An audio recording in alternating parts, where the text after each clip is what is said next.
Praise the lord. ఈరోజు దేవుని వాక్యము 66వ కీర్తన 2వ వచనము. ఆయనకు ప్రభావము ఆరోపించి ఆయనను స్తోత్రించుడి.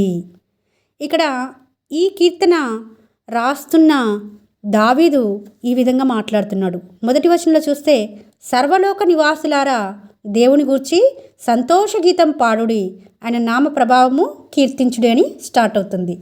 అంటే దేవుని యొక్క ప్రభావం కనపరచుకోవడానికి మన పితరులు అంటే ఇశ్రాయేలు వాళ్ళ జీవితాలను ఒక్కసారి మనము పరిశీలనగా చూస్తే, ఆయన ప్రభావం కొరకు, ఆయన మహిమ కొరకు, ఆయన ఘనత కొరకు కొన్ని సూచక క్రియలు, కొన్ని మహత్కార్యములను, కొన్ని అద్భుతములను దేవుడే చేయడం చూస్తున్నాము.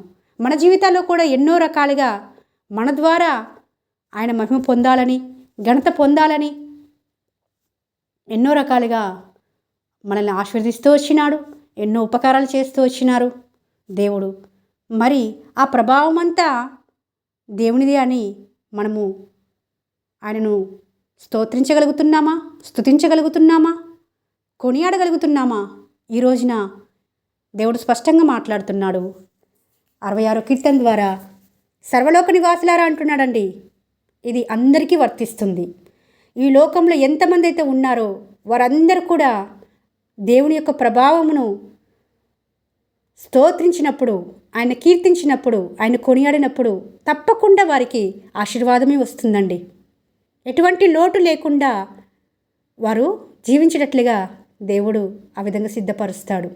మన జీవితంలో ఎన్ని కొరతలైనా ఉండొచ్చు, ఎన్ని కొదువులైనా ఉండొచ్చు, ఎంత లేమైనా ఉండొచ్చు, ఎన్ని కష్ట నష్టాలు గుండైనా వెళ్తూ ఉండవచ్చు.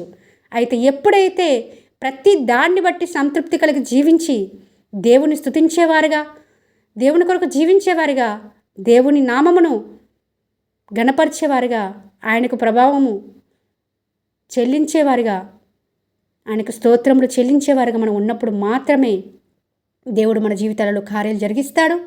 అద్భుత రీతిగా మనల్ని హెచ్చని స్థితిలో దేవుడు ఉంచడానికి ఇష్టపడతాడు.